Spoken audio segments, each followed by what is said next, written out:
আল্লাহর নির্দেশের বাইরে যে কোনো রাজনীতি, অর্থনীতি, সংস্কৃতি, সমাজনীতি মুসলমানের অভিধানে থাকতে পারে না। আপনারা বহু লোক পূজা মণ্ডপে দৌড়াইছেন, কীর্তন গাইছেন, লাড্ডু খাইছেন, সম্প্রীতির সম্পর্ক করেছেন। অমুসলিমদের সাথে মুসলমানদের বন্ধুত্বের, ভ্রাতৃত্বের, সম্প্রীতির সম্পর্ক হবে না। সম্পর্ক হবে মানবিক। কি? হিন্দুর বাড়ি আগুন লাগছে, মুসলমান তা নিভাবে। ভাত নাই ভাত দিবে, ঘর নাই ঘর দিবে, অসুস্থ চিকিৎসা সেবা দিবে। কিন্তু হিন্দুদের, বৌদ্ধ, খ্রিস্টান, মুসলিমদের সাথে মুসলমানদের ভ্রাতৃত্বের, সম্প্রীতির কোন সম্পর্ক হতে পারে না। এটা আল্লাহর কোরআনের আইন। যত রাজনৈতিক নেতা বাংলাদেশের স্বাধীনতার পক্ষে ছিল তাদেরকে হত্যা করা হয়েছে। আধিপত্যবাদের বিরুদ্ধে বক্তব্য দিয়ে শরীফ ওসমান হাদিকেও জীবন দিতে হয়েছে।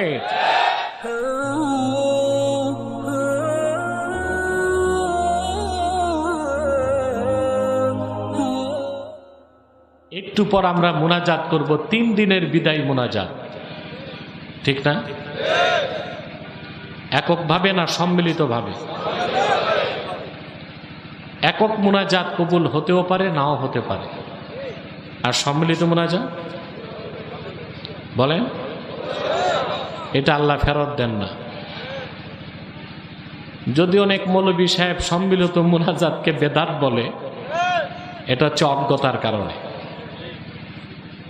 মোজাম তাবারানির হাদিস, রাসূলুল্লাহ সাল্লাল্লাহু আলাইহি ওয়াসাল্লাম ইরশাদ করেছেন, মা রাফা কওমুন আকুফাহুম ইলাল্লাহি তাআলা ইয়াসআলুনাহু শাইআন ইল্লা কানা হাক্কান আলাল্লাহি আইয়াদা ফি আইদিহিম আল্লাযী সাআলুহু। আল্লাহর হাবিব বলেছেন, আমার উম্মতের কোনো একটি দল যদি আল্লাহর কাছে হাত তুলে কিছু চায়, আল্লাহর উপর হক হয়ে যায়, ওই হাতগুলোতে যা চায় তা দিয়ে দেওয়া। তা আমাদের মুনাজাত কবুল হবে, এই বিশ্বাস আছে? শয়তানের একটা প্রজেক্ট তো চালু আছে, মুনাজাতের আগে উঠানো যায় কিনা। কারণ আমার তো একটু দেরি হয়েছে বসতে। আপনারা জানেন আমি ভোলাতে বছরে 4টাই প্রোগ্রাম দেই।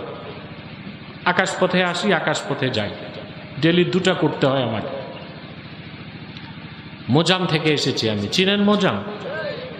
এখান থেকে প্রায় 16 কিলোমিটার দূরে। তা আপনারা বসে আছেন ধৈর্যের সাথে, শয়তান ওয়াসওয়াসা দিবে মুনাজাতের আগে উঠানো যায় কিনা। আমরাও নেক নিয়ত করে শয়তানের নাপাক গালে একটা চপেটাঘাত করব।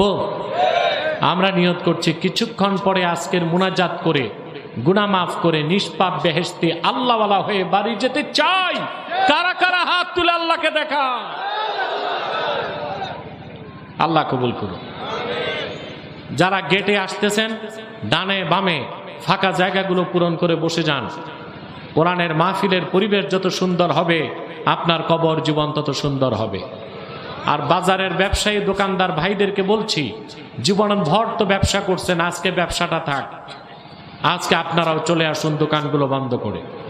প্রিয় বন্ধুগণ, আজকে আমি তেলাওয়াত করেছি আপনাদের সামনে সূরা আলে ইমরান থেকে 2টো আয়াত, 31 এবং 32।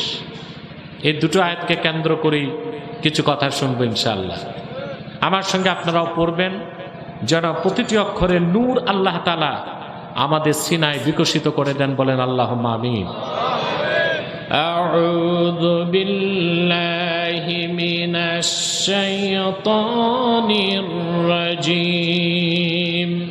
বিসমিল্লাহির রাহমানির রাহিম। قل إن كنتم تحبون الله فاتبعوني يحببكم الله ويغفر لكم ذنوبكم والله غفور رحيم। কুল আতিউল্লাহ ওয়ার রাসূল ফাইন তাওয়াল্লাউ ফাইন্নাল্লাহা লা ইউহিব্বুল কাফিরিন।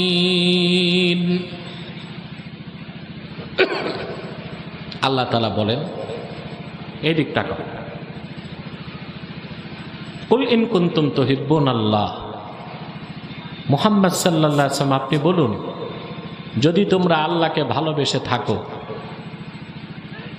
আল্লাহকে পেতে চাও, আল্লাহর সান্নিধ্য চাও, ফাত্তাবিউনি, আমার অনুসরণ করো। রাসূলুল্লাহ সাল্লাল্লাহু আলাইহি ওয়াসাল্লামের অনুসরণ করা ছাড়া আল্লাহকে পাওয়ার কোনো ব্যবস্থা, সুযোগ, এই সিদ্ধান্ত কার?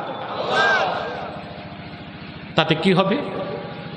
ইউহিব্বুকুমুল্লাহু ওয়া ইয়াগফির লাকুম যুনুবাকুম ওয়াল্লাহু গফুরুর রহিম। স্বয়ং আল্লাহ রাব্বুল আলামিন তোমাদেরকে ভালোবাসবেন, তোমাদের জিন্দেগীর গুনাহগুলোকে আল্লাহ রাব্বুল আলামিন মাফ করে দিবেন। এটা হচ্ছে 31 নম্বর আয়াত। এই আয়াত থেকে বাংলাদেশে অনেকে আলোচনা করে, কিন্তু এই পরের আয়াত 32 নম্বর আয়াত থেকে আলোচনা খুব কম হয়, কারণ ওখানে আছে আল্লাহর পক্ষ থেকে কঠোর বার্তা। এর পরের আয়াতে আল্লাহ বলেন, কুল আতিউল্লাহ ওয়ার রাসূল ফাইন তাওয়াল্লাউ ফাইন্নাল্লাহা লা ইউহিব্বুল কাফিরিন। আল্লাহ পাক বলেন, প্রিয় হাবিব মুহাম্মদ সাল্লাল্লাহু আলাইহি ওয়াসাল্লাম আপনি আরো বলুন, তোমরা আল্লাহর আনুগত্য করো, তার রাসূলের আনুগত্য করো। যারা এর থেকে মুখ ফিরায় নেবেন, আল্লাহ ফতোয়া দিয়েছেন তারা কাফের, আর কাফেরদেরকে আল্লাহ কখনো ভালোবাসেন না। আল্লাহ ও তার রাসূলের আনুগত্য যে বিশ্বাস করবে না, স্বীকার করবে না, সে কাফের। সে কি? এই ফতোয়া কার? আর কাফেররা, অবিশ্বাসীরা যতই ইবাদত করুক, বন্দেগী করুক, সাধনা করুক, কখনোই তারা আল্লাহর ভালোবাসা পেতে পারে। আল্লাহ তাআলা 31 নম্বর আয়াতে বলেন, মুহাম্মদ সাল্লাল্লাহু আলাইহি ওয়াসাল্লাম আপনি বলুন, যদি তোমরা আল্লাহকে ভালোবেসে থাকো, আমার অনুসরণ করো। এটা খুব গভীর কথা। এই পৃথিবীতে ইসলাম ছাড়া যত ধর্ম মতবাদ আছে, আছে না? কিছু ধর্ম সেমেটিক। সেমেটিক বুঝেন? যে ধর্মগুলো কখনো আসমান থেকেই এসেছিল, যেমন ইহুদি ধর্ম, খ্রিস্টান ধর্ম, এগুলো আসমান থেকেই এসেছিল, পরবর্তীতে ধর্মগুলো রিজেক্ট হয়ে গেছে। এই জন্য এই ধর্মগুলোকে বলা হয় সেমেটিক। আরবিতে আকাশকে বলা হয় সামা। তো সামা থেকে, সামাউই থেকে ইংলিশ নামটা হয়েছে সেমেটিক। নামটা কি হয়েছে? সেমেটিক। তো এই সমস্ত ধর্ম, যত বিকৃত ধর্ম, মিথ্যা আশ্রিত ধর্ম, মানবরচিত ধর্ম, এই ধর্মগুলো যারা পালন করে তাদের উদ্দেশ্য কিন্তু আল্লাহকে পাওয়া। আরে ঠিকটা ঠিক মতো বলো, উদ্দেশ্য কি? ওরা আল্লাহকেই চায়, মনে করে আমাদের ধর্ম চর্চা করে আমরা আল্লাহকে পেতে চাই।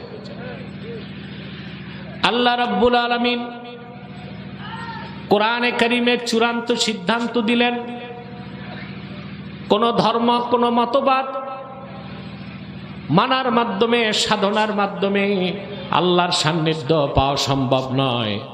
আল্লাহকে পেতে হলে অবশ্যই মুহাম্মদ সাল্লাল্লাহু আলাইহি সাল্লামের অনুসরণ করতে হবে। রাসূলুল্লাহর অনুসরণের বাইরে আল্লাহ পর্যন্ত পৌঁছার কোনো পথ নাই, কোনো মত নাই, বিকল্প কোনো পথ নাই, বিকল্প কোনো মতও নাই। ইমামে কুরতুবী, আপনাদের একটা প্রশ্ন করব, যেটা ঠিক মতো কন, আপনি কি বেশি সময়ে কম কথা শুনবেন, না কম সময়ে বেশি কথা? কম সময়ে বেশি কথা। সেক্রেটারি খুব চালাক, উনি বলতেছে বেশি সময়ে বেশি কথা। কথা বলার দুটো নীতি, একটা বেশি সময়ে কম কথা, আর একটা কম সময়ে বেশি কথা। আমরা আজকে কম সময়ে বেশি কথা শুনবো ইনশাআল্লাহ। ইমামে কুরতুবী এ আয়াতের ব্যাখ্যা করতে যেয়ে লেখেন, রাসূলুল্লাহ সাল্লাল্লাহু আলাইহি ওয়াসাল্লামের জামানায় মক্কায় জাহিলি যুগে যত কাফের ছিল, আবু জেহেল সহ, ওরা সবাই আল্লাহকে বিশ্বাস করত আর আল্লাহকে পাওয়ার জন্য মূর্তি পূজা করত।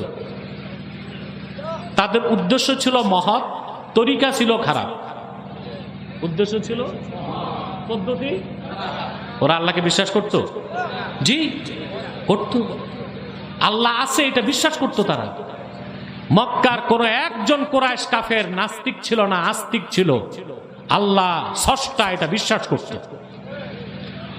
কোরআনে কারীমে আল্লাহ রাব্বুল আলামিন বলেন, ওয়ালা ইন সাআলতাহুম মান খালাকাস সামাওয়াতি ওয়াল আরদা ওয়া সাখখারাশ শামসা ওয়াল কমারা লা ইয়াকুলুন্নাল্লাহ। আল্লাহ রাব্বুল আলামিন বলেন, হাবিব আমার মুহাম্মদ সাল্লাল্লাহু আলাইহি ওয়াসাল্লাম, যদি আপনি কুরাইশ কাফেরদেরকে জিজ্ঞেস করেন এই আকাশ ও জমিনকে কে সৃষ্টি করেছেন, চাঁদ এবং সূর্যকে কে নিয়ন্ত্রণ করেন, ওরা এক বাক্যে জবাব দিবে, আকাশ ও জমিনকে যিনি সৃষ্টি করেছেন, চাঁদ এবং সূর্যকে নিয়ন্ত্রণ করেন, তিনি আর কেউ নন, তিনি হলেন আল্লাহ। আল্লাহকে বিশ্বাস করত, কিন্তু করত মূর্তি পূজা। কেন করত? ওই কথাটা আল্লাহ কোরআন শরীফে তুলে ধরেছেন। ওরা বলতো, মা না'বুদুহুম ইল্লা লিয়ুকাররিবুনা ইলাল্লাহি যুলফা। আমরা তো দেব দেবী লাত মানাত উজ্জা ৩৬০টার ইবাদত করি এই জন্যে যেন তারা আমাদেরকে আল্লাহর কাছে পৌঁছায় দেয়। বলেন নাউজুবিল্লাহ। তাহলে ওরা মূর্তি পূজা করত, উদ্দেশ্য ছিল কি? মহৎ। উদ্দেশ্য ছিল, পদ্ধতি ছিল খারাপ। ইহুদি যারা ছিল তারা বলতো আমরা ওজাইরের ইবাদত করি আল্লাহকে পেতে। বলেন নাউজুবিল্লাহ। খ্রিস্টানরা বলতো আমরা জেসাস ঈসার ইবাদত করি আল্লাহকে পেতে। আল্লাহ রাব্বুল আলামিন তখন সূরা আলে ইমরানে ৩১ নম্বর আয়াত নাজিল করে চূড়ান্ত ঘোষণা দিলেন, কুল ইন কুনতুম তুহিব্বুনাল্লাহা ফাত্তাবিউনি ইউহিব্বুকুমুল্লাহু ওয়া ইয়াগফির লাকুম যুনুবাকুম ওয়াল্লাহু গফুরুর রহিম। আল্লাহ রাব্বুল আলামিন চূড়ান্ত ঘোষণা নাজিল করে বললেন, হাবিব আমার মুহাম্মদ সাল্লাল্লাহু আলাইহি ওয়াসাল্লাম, আপনি ইহুদিদেরকে, খ্রিস্টানদেরকে, মূর্তি পূজারীদেরকে, সমস্ত মানব জাতিকে আমার পক্ষ থেকে আমার সিদ্ধান্ত শোনায় দেন। যদি তোমরা আল্লাহকে ভালোবেসে থাকো, আল্লাহকে পেতে চাও, আল্লাহর সান্নিধ্য চাও, আমি মুহাম্মদ সাল্লাল্লাহু আলাইহি সাল্লামের অনুসরণ করো।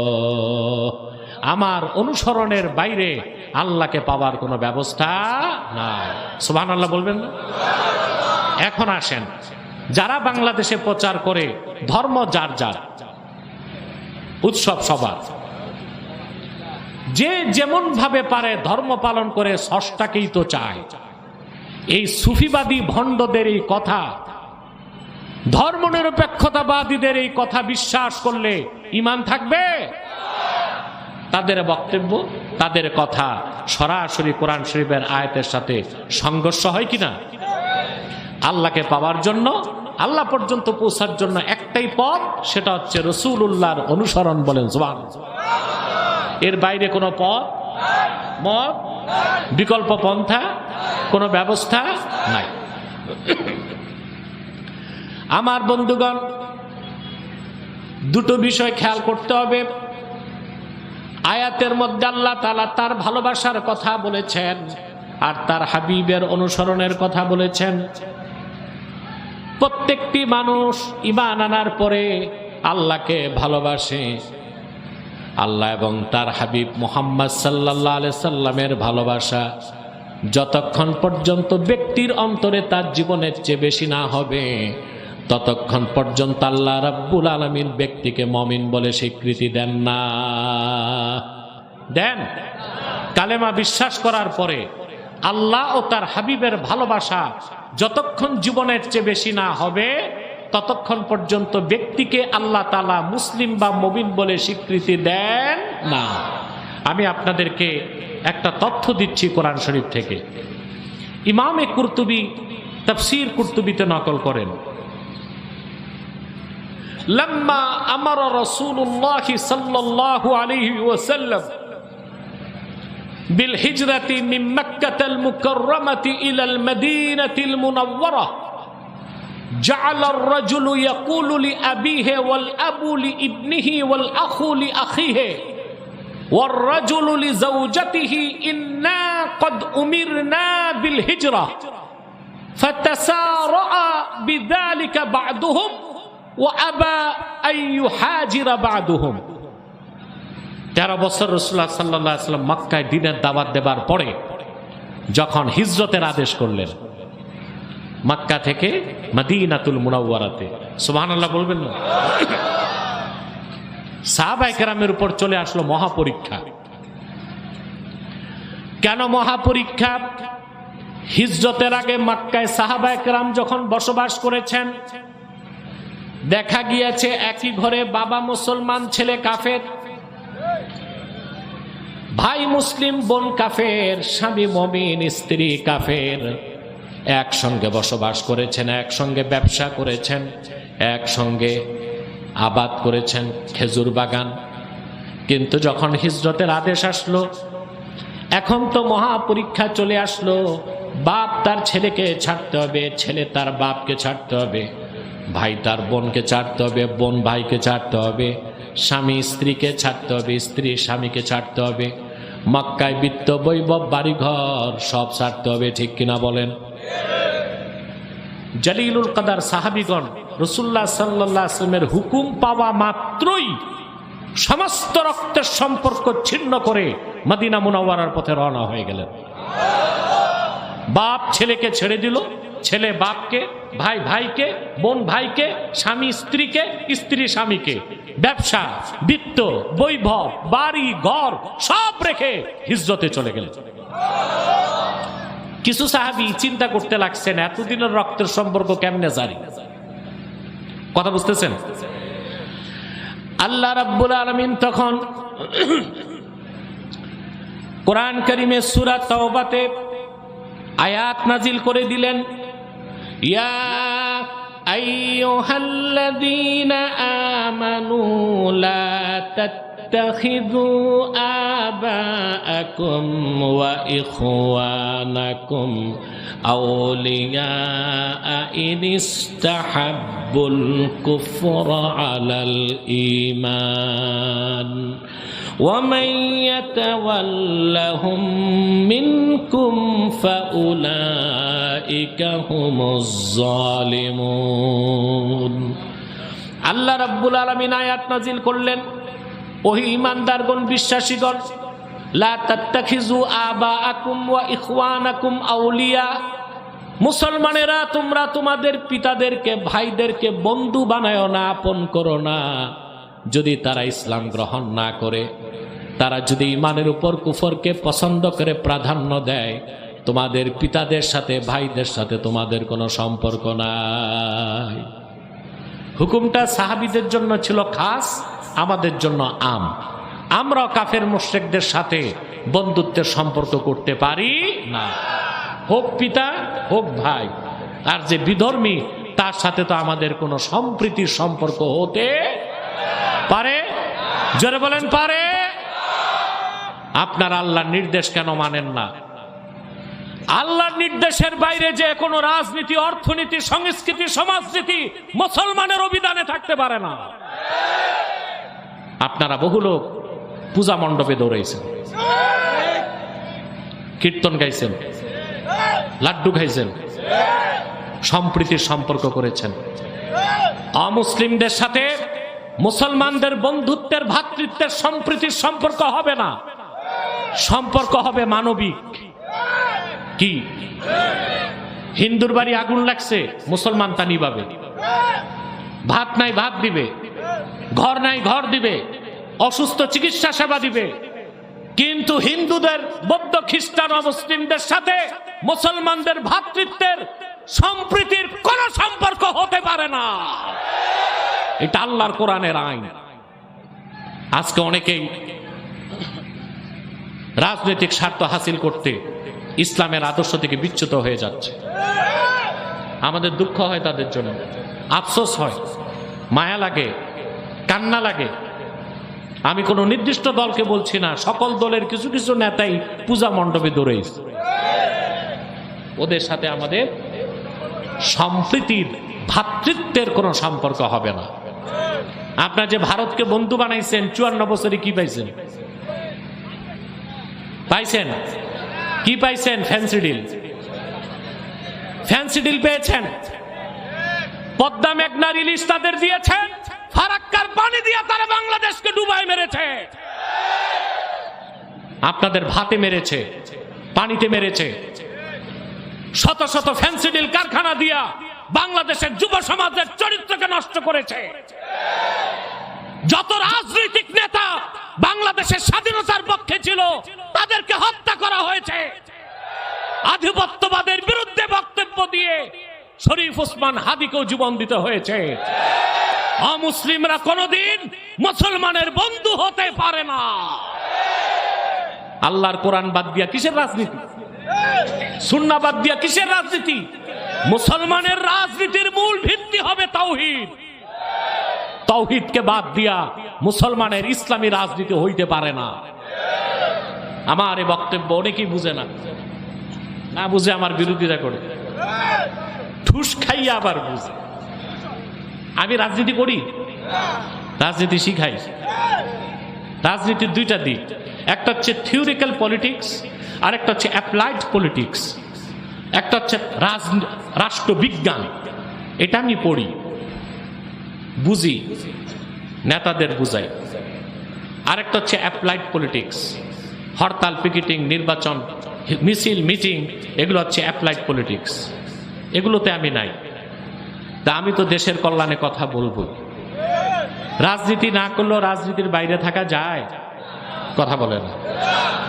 দুইটা জাতি রাজনীতি করতে পারে না, ফেরেশতা আর পশু পাখি। আর মানুষ হইলে রাজনীতির বাইরে থাকা যায় না। কেউ থিওরিক্যাল পলিটিক্স করে, কেউ অ্যাপ্লাইড পলিটিক্স করে। বাংলাদেশে একমাত্র রাজনৈতিক ব্যক্তি আমি যে পিয়ার নিয়ে বক্তব্য দিয়েছিলাম। সবাই বিরোধিতা করলো, আলেমরা, আমি নাকি রাজনীতি বুঝি না। পরে তো আমারটাই মানলো। কথা বলেন, মানছি কিনা? এরপরে গণভোট আসলো, আমি বললাম এই গণভোটে কোনো লাভ নাই। আমার এটা 100% না মানলো, 50% মানছে। আগে গণভোট না, নির্বাচনের দিন হবে। ওটা হওয়া না হওয়া একই কথা। কারণ বাঙালি গণভোট বুঝে না, এগুলো হা না কোনটা কি, ও যে শুধু আঙ্গুল মারবে। তো মানেন, তো মানেন, দেরিতে মানেন, তো বিরোধিতা করেন কেন? কথা বলেন। বাংলাদেশের মানুষের চরিত্র এটা, পক্ষে গেলে জিন্দাবাদ, বিপক্ষে গেলে নিন্দাবাদ। কথা পক্ষে গেলে আব্বাসী জিন্দাবাদ, আর বিপক্ষে গেলে নিন্দাবাদ। এই হীনমন্যতা যতক্ষণ পরিহার না করবেন, আপনাদের সংস্কার কখনো আসবে না। তাহলে কাফের মুশরিকদের সাথে আমাদের কোনো বন্ধুত্বের সম্পর্ক হতে পারে না। যে সম্পর্ক হবে ওটা মানবিক। ওটা কি? মানুষ হিসেবে তার যেটা দরকার আমরা দেখব। আর তারা মূর্তি বানাবে, তারা পাহারা দিবে। মুসলমান যে তাদের মূর্তি পাহারা দিবে না, বাকি পাহারা সরকার দিবে। কারণ হিন্দুরা ট্যাক্স দেয়। কি দেয়? তো পাহারা দেওয়ার দায়িত্ব কার? না মৌলভী সাহেবের, পীর সাহেবের, নেতার? পাহারা দিবে কে? সে তো ট্যাক্স দিচ্ছে, সরকার পাহারা দিবে। মূর্তি যারা বানাবে তারাই পূজা করবে, মূর্তি যারা বানাবে তারাই পাহারা দিবে। আমরা দিনের দাওয়াত দিয়া মূর্তি পূজা থেকে তাদেরকে তাওহীদের দিকে আনব। আমার ভাইয়েরা, আল্লাহ রাব্বুল আলামিন যখন ঘোষণা করলেন يا أيها الذين آمنوا لا تتخذوا آباءكم وإخوانكم أولياء إن استحبوا الكفر على الإيمان। বাকি অন্যান্য সাহাবীরাও এই আয়াত নাজিলের সঙ্গে সঙ্গে পিতার সম্পর্ক, ভাইয়ের সম্পর্ক, স্বামী তার স্ত্রীর সম্পর্ক, সমস্ত রক্তের সম্পর্ক ছিন্ন করে আল্লাহর হাবিবের আদেশ পালন করে হিজরত করে মদিনাতুল মুনাওয়ারায় চলে গেলেন। সুবহানাল্লাহ বলবেন না? তারপরও কিছু সাহাবী রয়ে গেলেন, হিজরত করেন নাই। এবার আল্লাহর পক্ষ থেকে আসলো চূড়ান্ত ঘোষণা। সুবহানাল্লাহ।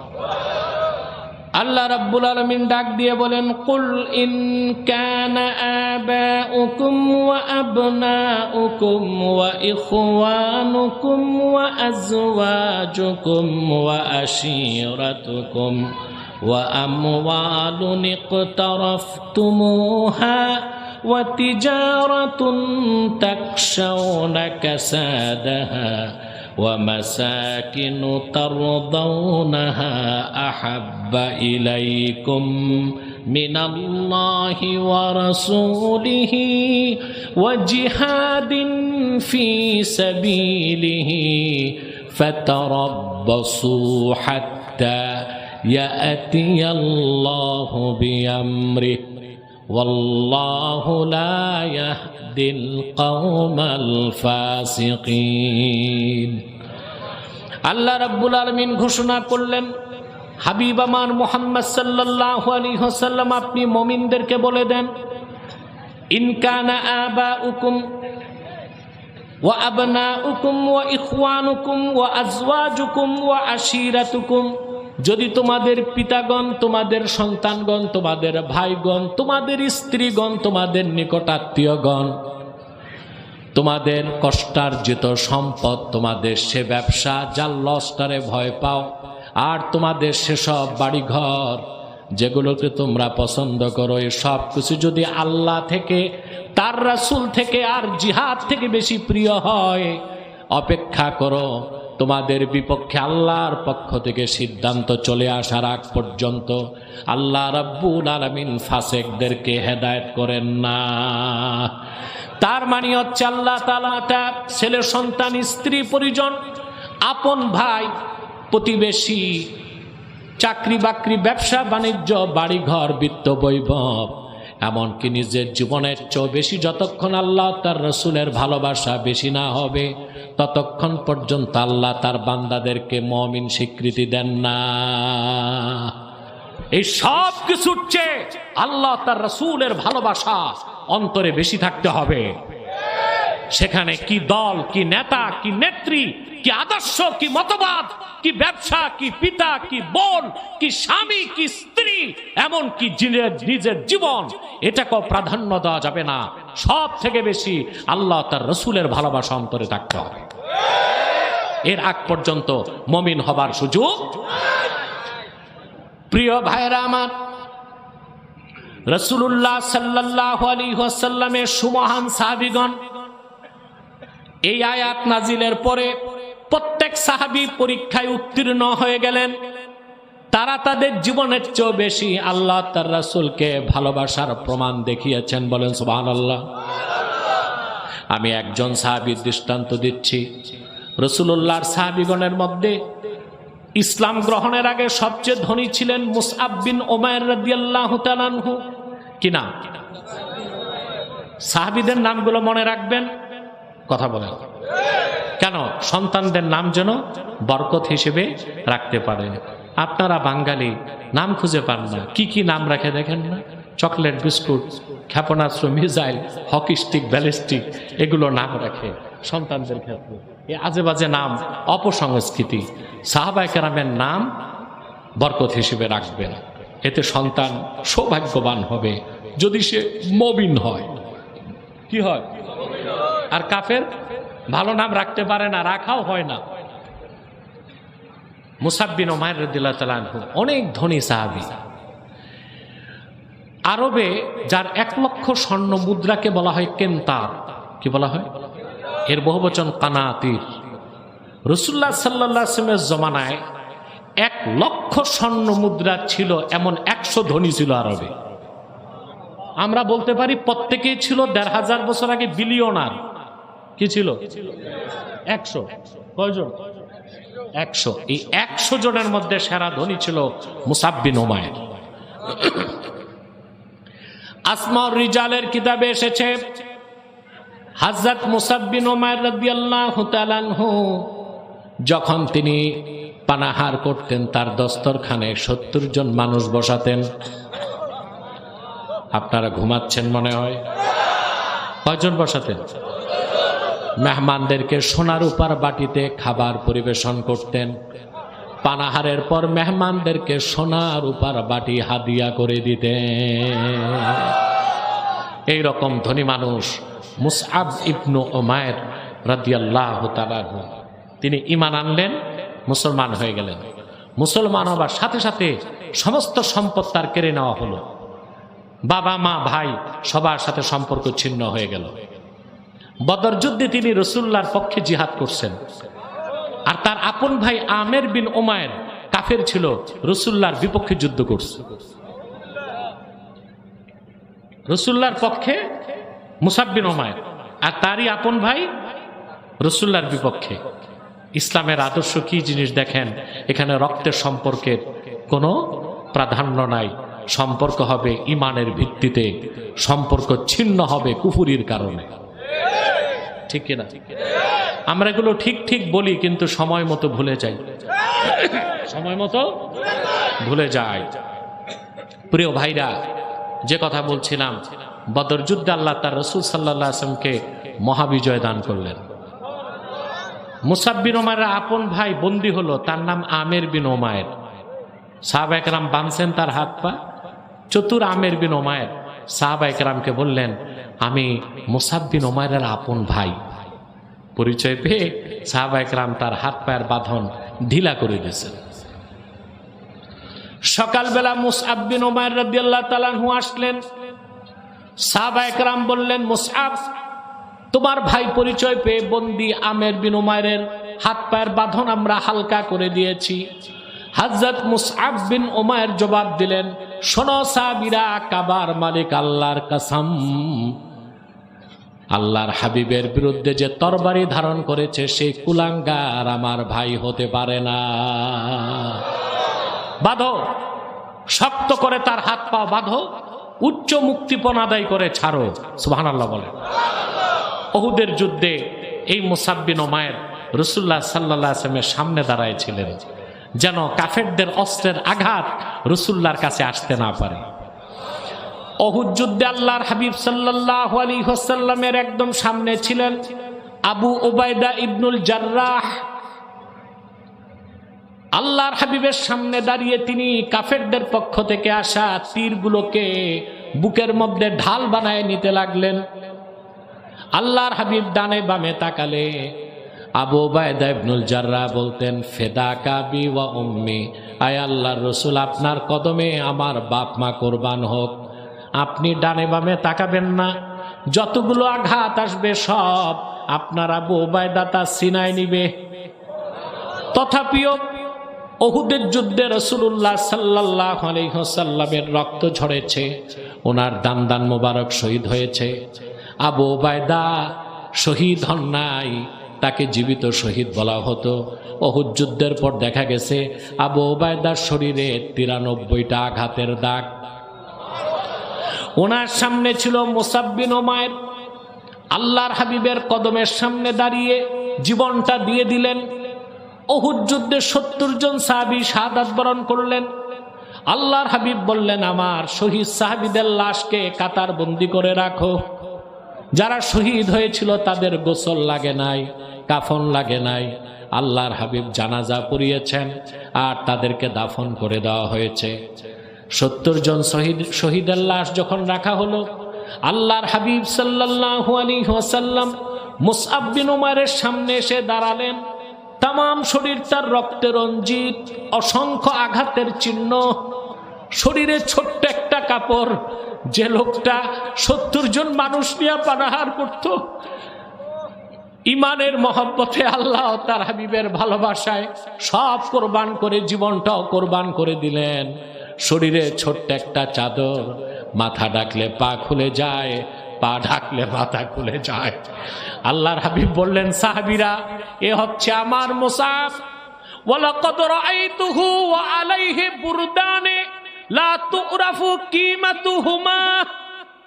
ঈমান আনার আগে আমার মুসাবকে দেখেছি, তার শরীরে এমন দুইটা চাদর থাকতো যার মূল্য কত কারো জানা ছিল না। ওয়া ইন্না শিরাকানা আলাইহি মিন যাহাবিন। আর আমার মুসাব যে জুতা পায়ে দিয়া হাঁটতো, সেই জুতার ফিতা ছিল খাঁটি সোনার তৈরি। সব কিছু তিনি কোরবান করে দিলেন ইমানের মহব্বতে, আল্লাহ তার হাবিবের ভালোবাসায়, ইসলামের জন্যে। সুবহানাল্লাহ বলবেন না? সাহাবায়ে কেরাম এসে বললেন, ইয়া রাসূলুল্লাহ, মুসাব বিন উমাইরের শরীরে যে চাদর, কাফন হয় না, পা ঢাকলে মাথা খুলে, মাথা ঢাকলে পা খুলে। আল্লাহর হাবিব বললেন, তার শরীরের চাদর দিয়া মাথাটা ঢেকে দাও, আর ইৎখির ঘাস দিয়া তার পা ঢেকে দাও।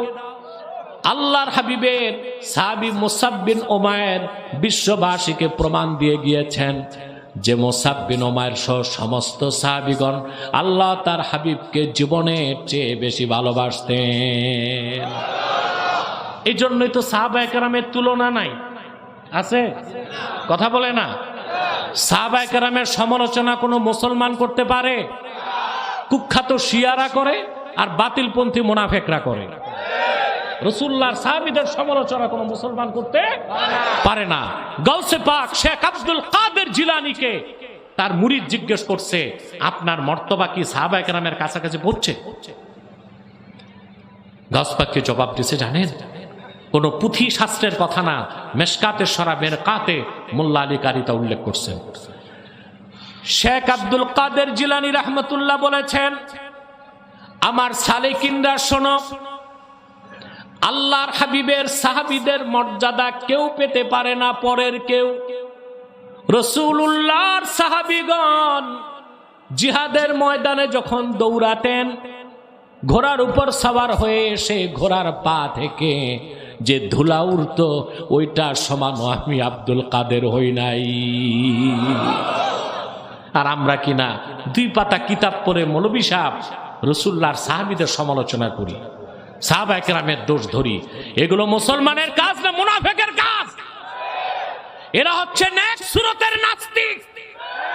নেক সুরতে মধুর সাথে বিষ মিশায়া বাংলার মুসলমানের ঈমান নষ্ট করতে চায়।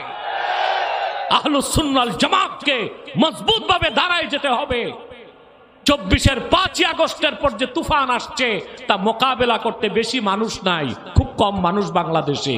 এই মানুষগুলোকে জীবন উৎসর্গ করতে প্রস্তুত থাকতে হবে। আমাকে ডিজিএফআই রাতে প্রোগ্রাম করতে নিষেধ করে, বলে সিআইএ এর হিট লিস্টে আপনি আছেন। আমার প্রতিবাদের কারণে 6 মাস পোর্ট দিতে পারে নাই আমেরিকাকে। আপনার পার্বত্য চট্টগ্রাম খ্রিস্টান রাষ্ট্র হবে আমার প্রতিবাদের কারণে। জাতিসংঘ মানবাধিকার কমিশন প্রতিষ্ঠা করেও কাজ চালু করতে পারে নাই। বলে আপনি সিআইএ এর সবচেয়ে বড় শত্রু, আপনি সতর্ক থাকুন। আমি বলে আমার শত্রু শুধু সিআইএ না, ভারতের র শত্রু, ইহুদিদের মোসাদও শত্রু, আমেরিকার সিআইএ শত্রু। কথা বলে তাই বলে বসে থাকবো?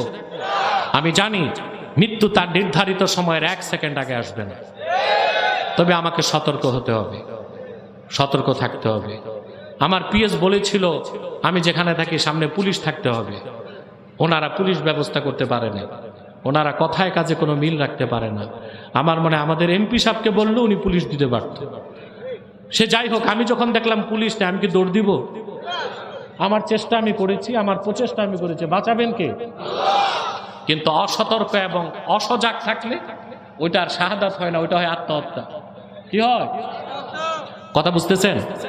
প্রিয় ভাইরা, আল্লাহ তার রাসূলের ভালোবাসা জীবনের চেয়ে বেশি যতক্ষণ না হবে আপনি মুমিন হতে পারবেন না। আর আপনার ঈমান পরিপূর্ণ, ঈমানের মধু স্বাদও। আল্লাহর হাবিব সাল্লাল্লাহু আলাইহি ওয়াসাল্লাম ইরশাদ করেছেন, সহিহ বুখারীর হাদিস, সালাসুন মান কুন্না ফীহি ওয়াজাদা হালাওয়াতাল ঈমান। তিনটি খাসলত যার মধ্যে একত্রিত হয়ে যাবে, তিনটি বৈশিষ্ট্য, সে ইমানের মধুর স্বাদ পেয়ে যাবে। সুবহানাল্লাহ বলবেন না? তার প্রথমটা হচ্ছে মান কানাল্লাহু ওয়া রাসূলুহু আহাব্বা ইলাইহি মিম্মা সিওয়াহুমা। ব্যক্তির প্রথম খাসলত, আল্লাহ তার হাবিব মুহাম্মদ সাল্লাল্লাহু আলাইহি ওয়াসাল্লাম তার কাছে সকল কিছুর চেয়ে প্রিয় হয়ে যাবে। সাহাবায়ে কেরাম ইমানের মধুর স্বাদ পেয়েছিলেন কিনা? তারা জীবন দিতেন, ইমান দিতেন না। জীবন দিতেন, ইমান দিতেন না। রাসূলুল্লাহ সাল্লাল্লাহু আলাইহি ওয়াসাল্লামের একজন জলিলুল কদর সাহাবী ছিলেন হযরতে আম্মার রাদিয়াল্লাহু তাআলা। নাম শুনছেন না? আম্মার, ইয়াসের, সুমাইয়া, তিনজনের একটা পরিবার। সুমাইয়া হচ্ছে, তাকে বলা হয় আউয়ালু শাহীদাতিন ফিল ইসলাম। ইসলামে প্রথম শহীদ হয়েছেন পুরুষ না নারী? জোরে বলেন। ওই নারীর নাম কি? সুমাইয়া রাদিয়াল্লাহু তাআলা আনহা। আউয়াল শাহীদা ফিল ইসলাম। ইসলামে প্রথম শহীদ হয়েছে নারী। নারীর অবদান কিন্তু কম না। নারীর মর্যাদা আমরা দেই, কিন্তু সকল ক্ষেত্রে নারীর সমান অধিকার, এটা একটা পাগলামির দাবি। সকল ক্ষেত্রে নারী পুরুষ সমান হইতে পারে না। নারী পুরুষের আমরা ন্যায্য অধিকার চাই। কি চাই? সমান অধিকার চাই না। এই যে নাস্তিকরা বলে নারী পুরুষের সমান অধিকার, বলে না? সব জায়গায় সমান অধিকার দেওয়া যায়? যায়? আচ্ছা ভাই বলেন তো, সারা পৃথিবীতে কোনো একটা দেশে সেনাপ্রধান মহিলা দেখান তো। কথা কেন? সব জায়গায় মহিলা দাও, প্রধানমন্ত্রী বানাও, স্পিকার বানাও, বিরোধী দলীয় নেত্রী বানাও। ইউরোপ আমেরিকায় বহুত মহিলা প্রধানমন্ত্রী আছে, তো সেনাপ্রধান দাও না কেন? কারণ সেনাবাহিনী পরিচালনার যে কুইক ডিসিশন এবং সাহস, এটা কোনো মহিলার নাই। শত্রু দেশ বোমা মারবে, মহিলা তো মেকআপ করতে করতে টাইম যাবে। কথা বল, তো তারে দিয়ে সেনাবাহিনী চলবে? সিভিল এভিয়েশনের নিয়ম হচ্ছে, কোনো একটা প্লেনে শুধু মহিলা পাইলট দিয়ে প্লেন উঠবে না। কেন? সমান অধিকার। কথা বলা কিন্তু না, প্লেনে মহিলা পাইলট থাকলো, পুরুষ পাইলট থাকবে, কো পাইলট কিংবা ক্যাপ্টেন পুরুষ, সাথে মহিলা একটা থাকতে পারে। শুধু মহিলার উপর ককপিট দিয়া প্লেন আকাশে উঠে না, কারণ মহিলা কুইক ডিসিশন নিতে পারবে না, ভয় পায় বেশি। মনে করেন ঢাকা থেকে উঠছে, হঠাৎ ঝড় তুফান দেখছে, এটা তো মজুমিয়ার হাঁটি নামাই দিবে প্লেন, তো মহা মুশকিল হবে। কি হবে? তাইলে নারী পুরুষ সমান অধিকার, এটা একটা পাগলামি ছাড়া আর কিছু নয়। যারা এই যে নারী পুরুষের সমান অধিকারের কথা বাংলাদেশে প্রচার করে, যারা ওদেরকে ডোনেট করে আমেরিকা। কে করে? আমেরিকা। প্রতি বছর 3 থেকে 4 বিলিয়ন ডলার আসে নারীবাদীদের জন্য। কাদের জন্য? ইউনিসেফের মাধ্যমে, ওয়ার্ল্ড হেলথ অর্গানাইজেশনের মাধ্যমে, জাতিসংঘ মানবাধিকার কমিশনের নামে এই 3-4 বিলিয়ন ডলার আসে এনজিওদের জন্য, যারা নারীবাদী, নারী পুরুষের সমান অধিকার প্রতিষ্ঠা করতে চায়। কিন্তু সেই আমেরিকাতে গণতন্ত্রের বয়স হয়েছে 240 বছর। বর্তমান প্রেসিডেন্ট 47তম। 240 বছরে কোনো একজন নারীকে তারা প্রেসিডেন্ট বানায়নি। বানাইছে? অথচ সমস্ত নারীর ক্ষমতায়ন কোথায় চায়? বাংলাদেশে চায়। যে কথা বলছিলাম, ইসলামে প্রথম শহীদ একজন নারী, তার নাম সুমাইয়া। তার স্বামীর নাম ছিল ইয়াসের, ছেলের নাম ছিল আম্মার। আবু জেহেল প্রতিদিন তাদেরকে মারত। পাথর বর্ষণ করে করে হযরত সুমাইয়াকে কাবার চত্বরে শহীদ করছে। আল্লামা বদরুদ্দিন আইনি উমদাতুল কারিতে লেখেন, দুষ্ট আবু জেহেল একদিন হযরত আম্মারের শরীরের মধ্যে আগুন ধরায় দিল। দাউ দাউ করে আগুন জ্বলছে, তিনি ছটফট করে মরুভূমিতে দৌড়াচ্ছেন। খবরটি আল্লাহর হাবিবের কানে পৌঁছে গেল। রাহমাতুল লিল আলামিন দৌড়িয়ে আসলেন। আম্মারের সামনে আল্লাহ রসুল দাঁড়িয়ে শুধু একবার আগুনকে ধমক দিয়ে বললেন, ইয়া নারু কুনি বারদাও ওয়া সালামান আলা আম্মারিন কামা কুনতে আলা ইব্রাহিম। ওরে আগুন, তুমি আমার আম্মারের উপর শান্তিদায়ক ঠান্ডা হয়ে যাও, যেভাবে আরেকবার ইব্রাহিমের জন্য হয়ে গেছিলা। রাসূলুল্লাহর এক ধমকে আম্মারের শরীরের আগুন আল্লাহ পানি করে দিলেন। হযরত আম্মারকে, হযরত বেলালকে, হযরত খাব্বাবকে, হযরত খুবাইবকে, হযরত হানজালাকে নির্মম নির্যাতন করা হতো। তারা জীবন উৎসর্গ করতেন, ঈমান দিতে চাইতেন না, কারণ রাসূলুল্লাহর প্রত্যেক সাহাবী ঈমানের মধুর স্বাদ পেয়েছিলেন। আর ঈমানের মধুর স্বাদ পেতে হলে অবশ্যই আল্লাহ ও তার রাসূলের ভালোবাসা জীবনের চেয়ে বেশি হতে হবে। কথাগুলো বুঝলেন? এরপরের কথা হচ্ছে ইত্তেবা। আল্লাহকে ভালোবাসতে হলে রাসূলুল্লাহর অনুসরণ করতে হবে। রাসূলুল্লাহর অনুসরণ বা ইত্তেবাটাই তো ইসলাম। রাসূলুল্লাহর অনুসরণের বাইরে কোনো ইসলাম আছে? কথা বলেন। শরীয়ত আছে, তরিকত আছে, হাকিকত আছে, মারেফত আছে? কথা বলে না। এই যে নাস্তিকরা বাংলাদেশে প্রচার করে, বিশেষ করে ফরহাদ মজহার প্রচার করে যে আমরা সুফিবাদী ইসলাম মানি, নাউজুবিল্লাহ। তো ইসলামের ভার্সন আছে? কথা বলে আছে? ইসলামের ভাগ নাই, মুসলমান ভাগ হয়। ইসলামের মুসলমান, আর ইসলামের বিজয় ১৫০০ বছর আগে হয়ে গেছে। কোন ব্যক্তি বা গোষ্ঠীর বিজয়ের সাথে ইসলামের বিজয়ের সম্পর্ক নাই। সেটা বলা যেতে পারে মুসলমানের বিজয়। কার বিজয়? না ইসলামের বিজয় বাকি আছে? হয়ে গেছে না? কোরআন সাক্ষ্য দেয়। আল্লাহ রাব্বুল আলামিন বলেন, হুয়াল্লাযী আরসালা রাসূলাহু বিল হুদা ওয়া দীনিল হাক্কি লিইয়ুযহিরাহু আলাদ দীনি কুল্লিহি ওয়ালাউ কারিহাল কাফিরুন। তিনি মহান আল্লাহ, যিনি আপন হাবিব মুহাম্মদ সাল্লাল্লাহু আলাইহি ওয়াসাল্লামকে প্রেরণ করেছেন মহা সত্য দ্বীন এবং হেদায়েতের সাথে, যেন মুহাম্মদ সাল্লাল্লাহু আলাইহি ওয়াসাল্লাম সকল ধর্মের উপর ইসলামকে বিজয়ী করতে পারেন। আল্লাহর হাবিব 23 বছর দিনের দাওয়াত দিয়েছেন, 27টার বেশি জিহাদের নেতৃত্ব দিয়েছেন। তারপরে আল্লাহ তাআলা তার হাবিব মুহাম্মদ সাল্লাল্লাহু আলাইহি ওয়াসাল্লামের দ্বীন ইসলামকে মহাবিজয়ী করে দিয়েছেন। কোন ব্যক্তি, কোন গোষ্ঠীর বিজয়ের সাথে ইসলামের বিজয়ের সম্পর্ক নাই। আমরা বলতে পারি আমাদের বিজয়, ঠিক কিনা বলেন? ইসলামের কোনো ভার্সন নাই, ইসলামের কোনো ভাগ নাই, মুসলমানের ভাগ আছে। কার ভাগ আছে? মুসলমান ভাগ হইতে পারে, ইসলামের কোনো ভাগ নাই, ভার্সন নাই, প্যাটার্ন নাই। মানুষ যেটা বানায় সেটার ভার্সন থাকে। কথা বলে না? মানুষ যেটা বানায় সেটার ভার্সন থাকে, মানুষ যেটা বানায় ওইটার প্যাটার্ন থাকে। ইসলাম কি মানুষ বানাইছে না আল্লাহ পাঠাইছে? এটার আবার ভার্সন হয় কেমনে? এই নাস্তিকগুলো এই কথা বলে কেন? ইসলামী রাজনীতির কথা বললে বলে এটা পলিটিক্যাল ইসলাম, জিহাদের কথা বললে বলে এটা রেডিক্যাল ইসলাম, আর এক জায়গায় বসে তসবিহ জপলে বলে এটা সুফিবাদী ইসলাম। ইসলামের কোনো ভাগ নাই, কোনো প্যাটার্ন নাই। সুবহানাল্লাহ। আল্লাহর আখিরি নবী মুহাম্মদ মুস্তাফা সাল্লাল্লাহু আলাইহি ওয়াসাল্লাম আল্লাহর পক্ষ থেকে যে জীবন বিধান এনেছেন সেটার নাম দ্বীন ইসলাম। সেটার কোনো ভার্সন নাই, সেটার কোনো প্যাটার্ন নাই। ইসলামের বাইরে কোনো বিকল্প কিছু নাই। রাসূলুল্লাহর অনুসরণটাই ইসলাম। তিনি বলেছেন করো, আল্লাহ ফরজ করে দিয়েছেন। তিনি বলেছেন করো না, আল্লাহ হারাম করে দিয়েছেন।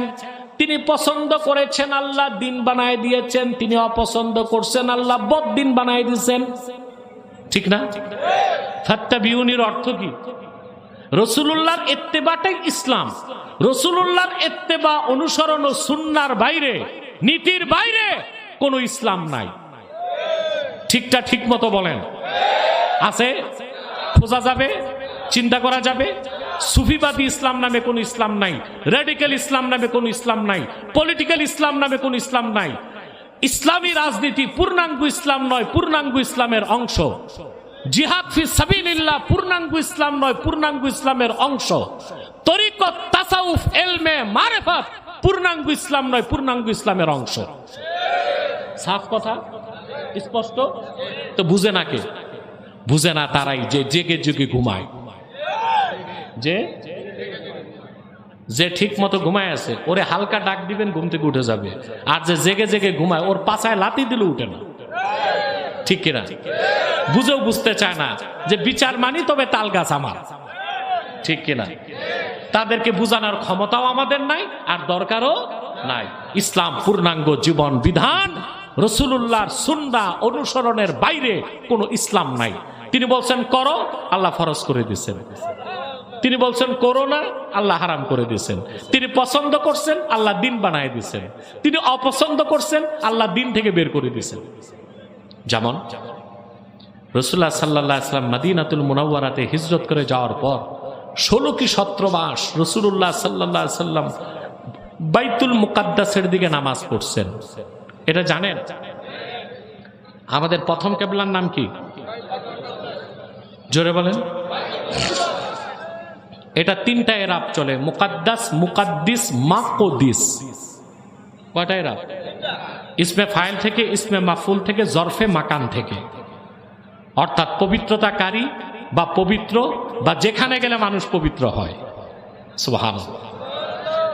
বাইতুল মুকাদ্দাস হয়েছে তখন রাসূলুল্লাহ সাল্লাল্লাহু আলাইহি ওয়াসাল্লাম ১৫০০ বছর আগে মেরাজের রাতে যখন সেখানে কদম রাখছেন। আল্লাহর হাবিব ছিলেন ইমাম, লক্ষাধিক নবী ছিল মুসল্লি। 2 রাকাত নামাজে রাসূলুল্লাহ সাল্লাল্লাহু আলাইহি ওয়াসাল্লাম ইমামতি করে ইমামুল মুরসালিন এই স্বীকৃতি আল্লাহর পক্ষ থেকে পেয়েছে। সেই জন্য মুসলমানের প্রথম কিবলার নাম বাইতুল মুকাদ্দাস। 2 বছরে হিংস্র ইসরায়েলের আঘাতে ৭০,০০০ মুসলমান জীবন দিয়েছে, কিন্তু বাইতুল মুকাদ্দাসের চাবি মুসলমান ইহুদিদের হাতে তুলে দেয় না। বাইতুল মুকাদ্দাস রক্ষার দায়িত্ব কাদের? ইহুদিদের, খ্রিস্টানদের না মুসলমানদের? এটা মুসলমানের প্রথম কিবলা। 16 কি 17 মাস রাসূলুল্লাহ সাল্লাল্লাহু আলাইহি ওয়াসাল্লাম বাইতুল মুকাদ্দাসের দিকে নামাজ পড়ছেন, কিন্তু রাসূলুল্লাহ দিলের টান ছিল কাবার দিকে। কোন দিক? কারণ কাবা তৈরি করেছেন রাসূলুল্লাহ সাল্লাল্লাহু আলাইহি ওয়াসাল্লামের দাদা হযরত ইব্রাহিম। কিন্তু একবারও রাসূলুল্লাহ সাল্লাল্লাহু আলাইহি ওয়াসাল্লাম আল্লাহর কাছে বলতেন না যে আল্লাহ কাবাকে কিবলা বানাও, বলতেন না, শুধু তাকাইতেন। আল্লাহ তাআলা রাসূলুল্লাহ সেই তাকানোর কথাটা এত পছন্দ করলেন, তাকানোটা কোরআনে আল্লাহ বলেন কদ নারা তাকাল্লুবা ওয়াজহিকা ফিস সামা। হাবিব আমার মুহাম্মদ সাল্লাল্লাহু আলাইহি ওয়াসাল্লাম, বারবার আপনি আকাশের দিকে তাকান, এটা আমি লক্ষ্য করি, আমার ভালো লাগে। আয়াত থেকে বোঝা যায় রাসূলুল্লাহ যতবার আকাশের দিকে তাকাতেন রাসূলুল্লাহ নূরের চেহারা দেখতে আল্লাহর ভালো লাগতো। ফালানুওয়াল্লিয়ান্নাকা কিবলাতান তারদাহা, অচিরে আপনার মন যেটারে কিবলা বানাতে চায় সেটাকে আমি আল্লাহ কিবলা বানায় দিব। আল্লাহর হাবিব সাল্লাল্লাহু আলাইহি ওয়াসাল্লাম মসজিদ নববী থেকে 7 কিলোমিটার দূরে মসজিদ যুলকিবলাতাইন, সেখানে আল্লাহর হাবিব সাল্লাল্লাহু আলাইহি ওয়াসাল্লাম সাহাবায়ে কেরামকে নিয়ে আসরের নামাজ পড়তেছিলেন। 2 রাকাত নামাজ হয়ে যাবার পরে আল্লাহর পক্ষ থেকে নামাজরত অবস্থায় ওহী আসলো, ফাওয়াল্লি ওয়াজহাকা শাতরাল মসজিদিল হারাম। হাবিব আমার মুহাম্মদ সাল্লাল্লাহু আলাইহি ওয়াসাল্লাম আপনার নূরের চেহারা মোবারকটা এবার কাবার দিকে ফিরায় নেন। কিবলা হয়ে গেল। কি হয়ে গেল? কি হয়ে গেল? আল্লাহর হাবিব পছন্দ করছেন, এটা দিন হয়ে গেছে। সুবহানাল্লাহ। হজের ব্যাপারে আল্লাহ কোরআনে বলেছেন ওয়ালিল্লাহি আলান নাসি হিজ্জুল বাইতি মান ইসতাতা ইলাইহি সাবিলা। বলছেন না? হজ হচ্ছে কাবা। হজ কি? জোরে বলেন। আচ্ছা ভাই, হজের দিন 9 তারিখ একজন হাজিও কাবায় থাকে? কই থাকে? আরাফাতে। কারণ আল্লাহর হাবিব বলেছেন আল হাজ্জু আরাফা, হজের সবচেয়ে বড় কাজ আরাফাতে অবস্থান। সেটাকেই আল্লাহ তাআলা হজের 3 ফরজের বড় ফরজ বানাই দিয়েছেন। আল্লাহর হাবিব যেটা বলেছেন করো, আল্লাহ ফরজ করে দিয়েছেন, তিনি বলেছেন করো না। আল্লাহ হারাম করে দিয়েছেন, তিনি পছন্দ করেছেন, দিন হয়ে গেছে, তিনি পছন্দ করেন নাই, দিন থেকে বের হয়ে গেছে।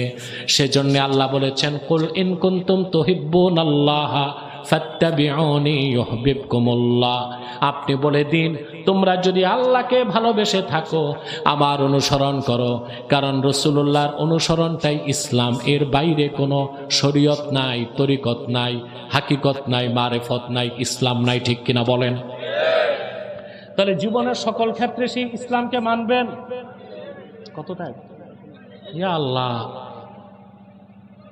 11:15 হয়ে গেছে। আপনারা তো আমাকে একটু আওয়াজ দিলেন না যে 1 ঘন্টা হয়ে গেছে। ওই ওনার কথা ঠিক রাখতে চায়, মানে বেশি সময় বেশি কথা, তারপরও বেশি না বেশি না বেশি না। আমাদের হাফিজ ইব্রাহিম সাহেব বসে আছেন, কালকেও সারাক্ষণ বসে ওয়াজ শুনছেন, আজকেও বসে আছেন, আলহামদুলিল্লাহ।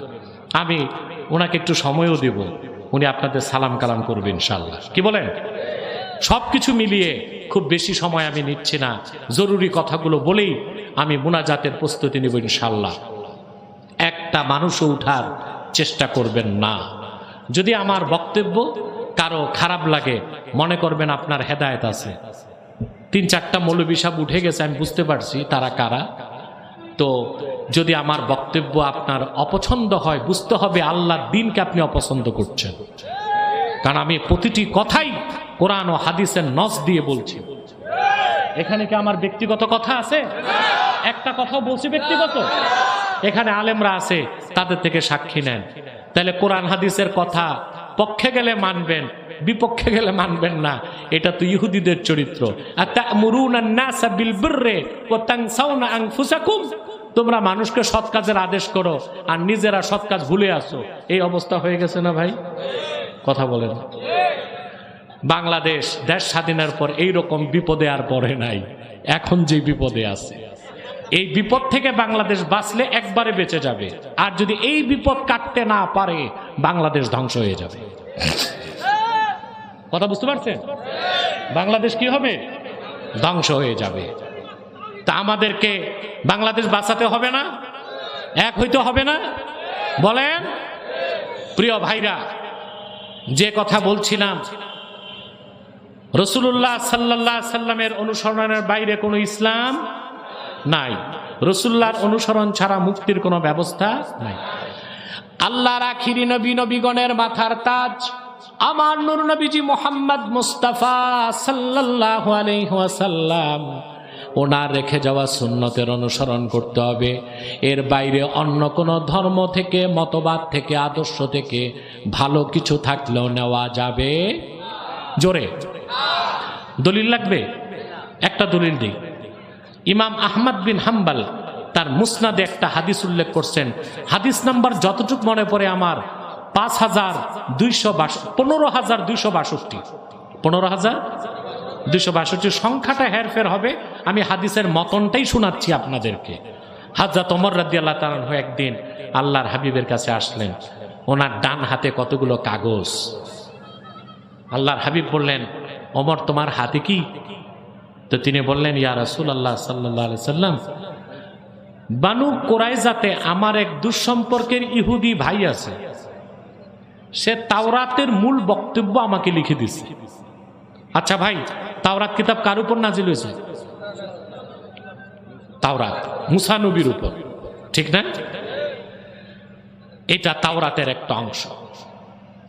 কথাটি শোনার সঙ্গে সঙ্গে আল্লাহর হাবিব সাল্লাল্লাহু আলাইহি সাল্লাম রাগান্বিত হলেন। আল্লাহর হাবিবের নূরের চেহারায় রাগের প্রকাশ ঘটল।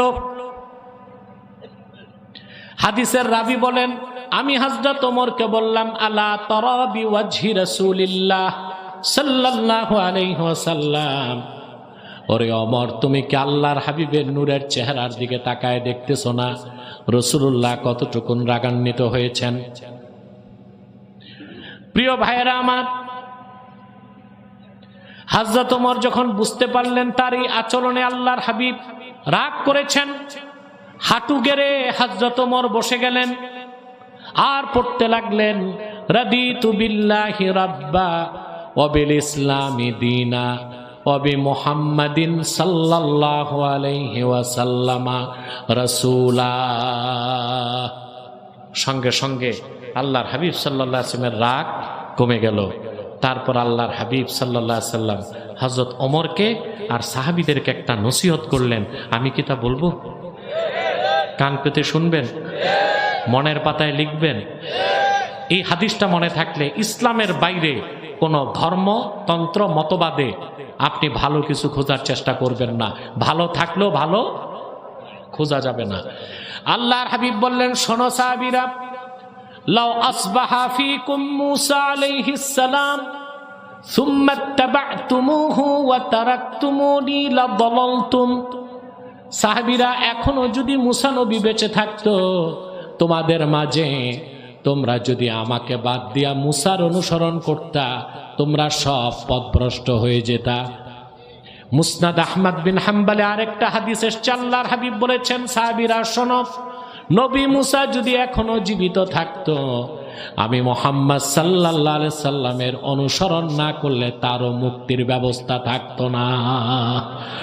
যদি আল্লাহর হাবিবের অনুসরণের বাইরে, ওনার দ্বীনের বাইরে, ওনার সুন্নাহর বাইরে, ওনার আদর্শের বাইরে, তাওরাত থেকে, ইনজিল থেকে, ঈসা মুসার ধর্ম থেকেও কিছু নেওয়া না যায়, তাহলে অন্য কোন ধর্ম মতবাদ আদর্শ থেকে মুসলমান তার ব্যক্তি জীবন, সমাজ জীবন, রাষ্ট্র জীবন, ফৌজদারি, দেওয়ানি, আইন আদালত, নামাজ রোজা, উঠা বসা, চলাফেরা, শিক্ষা সংস্কৃতি, ব্যবসা বাণিজ্য, স্বরাষ্ট্রনীতি, পররাষ্ট্রনীতি, জীবনের সকল ক্ষেত্রে ইসলামের বাইরে অন্য কোনো কিছু থেকে কিছু নিতে পারবে কিনা বলে? আগে মুসলিম হন, ভালো মুসলিম হন, আগে নিজে দিন শিখেন, তারপর দিন কায়েম করেন। আগে নিজে ভালো মুসলিম হন, তারপর ইসলামের দাওয়াত দেন। নিজেই তো ভালো মুসলিম হইলেন না, তো মানুষকে ইসলামের দাওয়াত কি দিবেন? অতএব রাসূলুল্লাহ সাল্লাল্লাহু আলাইহি সাল্লামের অনুসরণের বাইরে মুক্তির কোনো ব্যবস্থা নাই। কথাগুলো বুঝলেন? আল্লাহ পাক বলেন, ফাত্তাবিউনি ইউহিব্বুকুমুল্লাহ। প্রিয় রাসূল, আপনি বলুন, কুল ইন কুনতুম তুহিব্বুনাল্লাহ ফাত্তাবিউনি ইউহিব্বুকুমুল্লাহ। তোমরা যদি আল্লাহকে ভালোবেসে থাকো, আমার অনুসরণ করো, তাহলে কি হবে? ইউহিব্বুকুমুল্লাহ, স্বয়ং আল্লাহ তোমাদেরকে ভালোবাসবেন। ওয়া ইয়াগফির লাকুম যুনুবাকুম, তোমাদের জিন্দেগীর সব গুনাহ আল্লাহ মাফ করে দিবেন। ওয়াল্লাহু গফুরুর রহিম, আল্লাহ ক্ষমাশীল, আল্লাহ দয়ালু। দ্বিতীয় আয়াত, যেটা 32 নম্বর আয়াত, একটু ব্যাখ্যা না করলে আমার খেয়ানত হবে না। কথা বলে জাকির তো বলবেই, জি সেক্রেটারি তো, মানুষ তো ধরে তারে, কি বলেন, হাবিবুল্লাহকে ধরে, আর খলিল মাওলানা আর সেক্রেটারি জাকির, এদেরকে ধরে বেশি। এদের হিসাব দিতে দিতে ঘাম ছুটে, আবার এরা আমার ধমক খাইতে খাইতে ঘাম ছুটে। কি যে বিপদে তারা! আল্লাহ তাদেরকে উত্তম পুরস্কার দান করুক। আজকে 27 বছর এই মাহফিল, ঠিক না? মাওলানা নুরুল হক সাহেব রহমতুল্লাহ, তারও আগে মাওলানা শরীফ, সিরাজুল হক শরীফ, ওনারা আর এই এলাকার কিছু যুবক গান বাদ্যের আসরকে ভ্যানিশ করে কোরআনের মাহফিল চালু করছে। এটা কি জিহাদ হয় নাই? কথা বলেন। এই জিহাদের সৌভাগ্য কি মানিকার মানুষ পাবে না? ব্যবসায়ীরা, চাকরিজীবীরা, কর্মীরা সবাই পাবে। এটাকে ধরে রাখবেন, কেউ আসুক না আসুক, মাহফিল চলবে, ঠিক না? ইনশাল্লাহ এই প্রত্যয় নিয়ে আপনারা চলবেন, আল্লাহ আপনাদেরকে যথেষ্ট বরকত দান করবে ইনশাল্লাহ। তো রাসূলুল্লাহ সাল্লাল্লাহু আলাইহি ওয়াসাল্লামের অনুসরণটা ঐচ্ছিক না আবশ্যিক? আবশ্যিক। এই জন্য আল্লাহ পরের আয়াতে বলেছেন, কুল আতিউল্লাহ ওয়ার রাসূল ফাইন তাওয়াল্লাউ ফাইন্নাল্লাহা লা ইউহিব্বুল কাফিরিন। মুহাম্মদ সাল্লাল্লাহু আলাইহি সাল্লাম, আপনি আরো বলুন, তোমরা আল্লাহর আনুগত্য করো, তার রাসূলের আনুগত্য করো। এই কথা থেকে যদি তারা মুখ ফিরিয়ে নেয়, তারা কাফের, অবিশ্বাসী। আর আল্লাহ তাআলা কাফেরদেরকে কখনো ভালোবাসেন না, নাজাত দিবেন না। তাহলে বোঝা যাচ্ছে রাসূলুল্লাহর অনুসরণটা ঐচ্ছিক বিষয় নয়, আবশ্যিক বিষয়। আপনাকে মুসলিম হতে হলে আবশ্যিক, আর ইসলাম না মানলে আপনার বিষয়টা ভিন্ন। আপনি কাফের, মুশরিক বা বেঈমান, আপনার হিসাব আল্লাহ নিবেন। কে নিবেন? রাসূলুল্লাহ সাল্লাল্লাহু আলাইহি ওয়াসাল্লামের আনুগত্যের বাইরে, আনুগত্যের ক্ষেত্রে অবিশ্বাস যার থাকবে সে মুসলিম হতে পারে না। আমলের ক্ষেত্রে ছাড় আছে, আমলের ক্ষেত্রে ছাড় আছে, কিন্তু আল্লাহ তার রাসূলের আনুগত্যে যদি বিশ্বাসে ঘাটতি থাকে আপনি মুসলমান হইতে পারবেন না। এই ব্যাপারে আল্লাহ চূড়ান্ত একটা সিদ্ধান্ত কোরআনে দিয়েছেন। আল্লাহ রাব্বুল আলামিন বলেন, ফালা ওয়া রাব্বিকা লা ইউমিনুনা হাত্তা ইউহাক্কিমুকা ফীমা শাজারা বাইনাহুম সুম্মা লা ইয়াজিদু ফি আনফুসিহিম হারাজাম মিম্মা কাদাইতা ওয়া ইউসাল্লিমু তাসলিমা। আল্লাহ রাব্বুল আলামিন বলেন, মুহাম্মদ সাল্লাল্লাহু আলাইহি ওয়াসাল্লাম আপনার রবের কসম। কসম কে করছেন? জোরে বলেন। আল্লাহ। আল্লাহ কসম করছেন। মুহাম্মদ সাল্লাল্লাহু আলাইহি ওয়াসাল্লাম আপনার রবের কসম। লা ইউমিনুনা হাত্তা ইউহাক্কিমুকা ফীমা শাজারা বাইনাহুম আই ফীমা ইখতালাতা বাইনাহুম। সাহাবীদের মধ্যে সৃষ্ট বিরোধের ক্ষেত্রে তারা যদি আপনার সিদ্ধান্তকে সন্তুষ্ট চিত্তে গ্রহণ না করে, আমি আল্লাহ কসম করে বলছি তারা মুসলমান হতে পারে না। এই আয়াতের ব্যাখ্যায় তাফসীর ফাথুল কাদির, যেটা ইমাম শাওকানির লেখা, আস-সারিমুল মাসলুল ইবনে তাইমিয়ার লেখা, দুররে মানসুর ইমাম সুয়ুতির লেখা, ইবনু কাসির ইমাম ইবনু কাসিরের লেখা, চারটা কিতাবই আমি দেখছি শুধু শব্দের পার্থক্য। শব্দের পার্থক্য। দুই ব্যক্তি ঝগড়া করছে, বিচার গেছে রাসূলুল্লাহর কাছে। আল্লাহ রাসূল সাল্লাল্লাহু আলাইহি ওয়াসাল্লাম সাক্ষ্য প্রমাণের ভিত্তিতে ফয়সালা করলেন। একজন রাজি আর একজন নারাজ। তো যে নারাজ সে বলতেছে, ইয়া রাসূলুল্লাহ রুদ্দানা ইলা ওমর, আমাদেরকে বিচারটার জন্য ওমরের কাছে পাঠান। কার কাছে? রাসূলুল্লাহর সিদ্ধান্তকে মানল না সে। আইনের শাসন ইসলামের চেয়ে বেশি কেউ দেয় নাই। সুবহানাল্লাহ। আজকে ডেমোক্রেটরা, গণতান্ত্রিকরা বলে আইনের শাসন। কই আইনের শাসন? কোথায় আইনের শাসন আছে? কোরআন ও সুন্নাহর বাইরে, ইসলামের বাইরে কোনো আইনের শাসন নাই। যা হয় সব হয় আইনের নামে বেআইনি কাজ। আমি 23 সালে ইংল্যান্ডে গেলাম মাহফিলে। সেন্ট্রাল লন্ডনে আমার প্রোগ্রাম। 7টা প্রোগ্রাম ছিল, 4টা করতে পারছি। আমার বিপক্ষে নামলো ওই দেশের এক পার্লামেন্ট মেম্বার নাইজেল ফারাজ। সে ব্রেক্সিট, সে আন্দোলন করে এই ইংল্যান্ডকে বের করছে ইউরোপিয়ান ইউনিয়ন থেকে। সে হচ্ছে রেসিস্ট, চরম বর্ণবাদী। আমার বিরুদ্ধে সে, আমি মৌলবাদী, আমি এক্সট্রিমিস্ট, আমি চরমপন্থী, আমি জিহাদি, এইরকম বক্তব্য দিয়ে আমার বিরুদ্ধে সে তার চ্যানেলে 23টা নিউজ করছে। কতটা? যেদিন আমার বার্মিংহামে প্রোগ্রাম, আমার প্রোগ্রাম চলতেছে ভিতরে, আর হলের উপরে হেলিকপ্টার ঘুরতেছে। এতটা আতঙ্ক সৃষ্টি করাই দিছে আমার ব্যাপারে। ব্রিটেন পুলিশ কমিটিকে বলল সেন্ট্রাল লন্ডনে ওনাকে প্রোগ্রাম করতে দেওয়া হবে না। আমি 4টা প্রোগ্রাম করে ফিরে আসলাম। মানুষ ভেবেছিল আমাকে অ্যারেস্ট করবে, কারণ আমি বাংলাদেশে এক বক্তব্যে সে দেশের রানীকে শয়তান বলছিলাম। কি বলছিলাম? তো শয়তানকে শয়তান বলছি, সমস্যা কি? ওইটাও সে ইংলিশে ট্রান্সলেট করে দিয়ে দিছে। রানীরা শয়তান বলছি, অ্যারেস্ট না করে পারে? কথা বলেন। আমি আসলাম, আমাকে আমার কমিটি ফুল দিয়া, শুভেচ্ছা দিয়া হিথ্রো বিমানবন্দরে উঠায় দিছে। কিসের অ্যারেস্ট করবে? কিন্তু আমি ভাবলাম, তোমরাই না বাক স্বাধীনতার কথা বলো, তোমরাই না আইনের শাসনের কথা বলো। নিজেদের স্বার্থে লাগলে বোঝা যায় আইন নাই, বাক স্বাধীনতাও ঠিক কিনা? এই পৃথিবীর কোথাও, আমি পৃথিবীর অনেক দেশ ঘুরছি, আইনের শাসন পৃথিবীর কোথাও নাই। যেখানে কল্যাণ রাষ্ট্র সেখানে জুলুম বেশি। সুইজারল্যান্ডে যার 1 লাখ টাকা কামাই তাকে 44% ট্যাক্স দিতে হয় গভর্নমেন্টকে। সিঙ্গাপুরে যার 1 লাখ টাকা কামাই তাকে 35,000 টাকা ট্যাক্স দিতে হয়, এটা কি জুলুম না? কথা বলেন, জুলুম কি না? আমরা কল্যাণ রাষ্ট্র চাই না, আমরা ইসলামী রাষ্ট্র চাই, যেখানে আইনের শাসন থাকবে, মানুষের অধিকার থাকবে, মানুষের মর্যাদা থাকবে, ঠিক কিনা? তো দেখেন রাসূলুল্লাহ সাল্লাল্লাহু আলাইহি ওয়াসাল্লাম কথাটা শোনার পরে বললেন, ইনতালিকা ইলা ওমর, যাও ওমরের কাছে যাও। দুইজনই গেছে। যিনি রায় পাইছে উনি ওমরকে বললেন, ওমর, আল্লাহ রসুল একবার বিচার করছে, এখন আপনি আর করার ক্ষমতা রাখেন কিনা?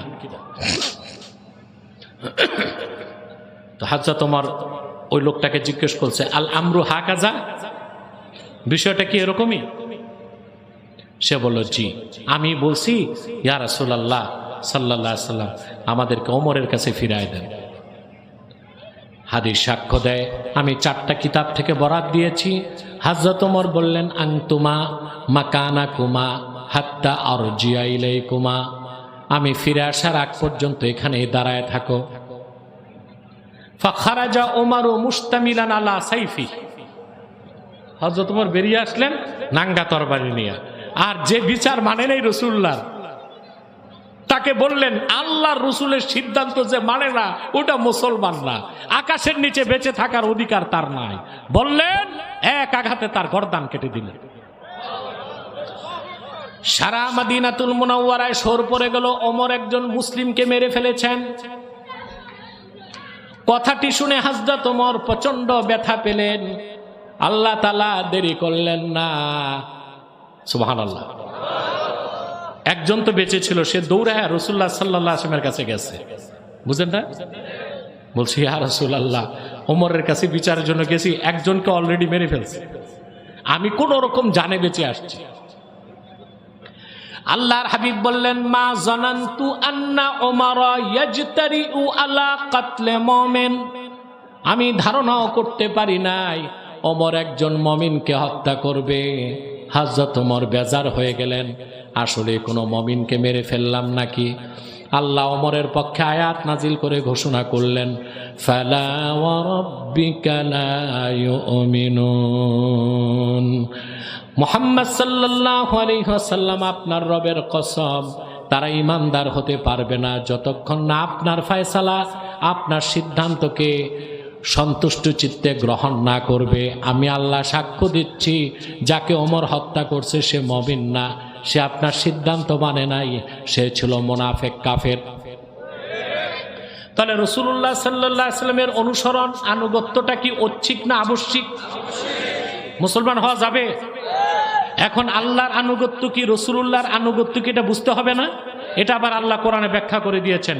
আল্লাহ বলেন, মাইয়ুতির রাসূলা ফাকাদ আতা আল্লাহ, যে মুহাম্মদ সাল্লাল্লাহু আলাইহি ওয়াসাল্লামের আনুগত্য গ্রহণ করলো সে তো আল্লাহর আনুগত্য গ্রহণ করলো।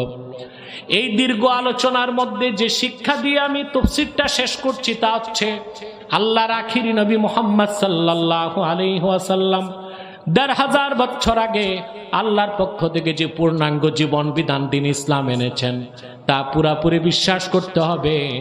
আর রাসূলুল্লাহ দিন ইসলামের মধ্যে যে সুন্নত রেখে গেছেন, জীবনের সকল ক্ষেত্রে সেই সুন্নতের অনুসরণ করতে হবে। তাহলে আপনি মুমিন, আপনি মুসলিম, আপনি পৃথিবীতে পাবেন কল্যাণ, সমৃদ্ধি, নিরাপত্তা, সম্মান, মর্যাদা, আখিরাতে পাবেন জান্নাত। আল্লাহ আমাদেরকে কবুল করুক, মঞ্জুর করুক, বলুন আল্লাহুম্মা আমিন। সাদাকাল্লাহুল আযীম ওয়া সাদাকা রাসূলুহুন নবিয়ুল কারীম ওয়া নাহনু আলা যালিকা মিনাশ শাহিদিন ওয়াশ শাকিরিন।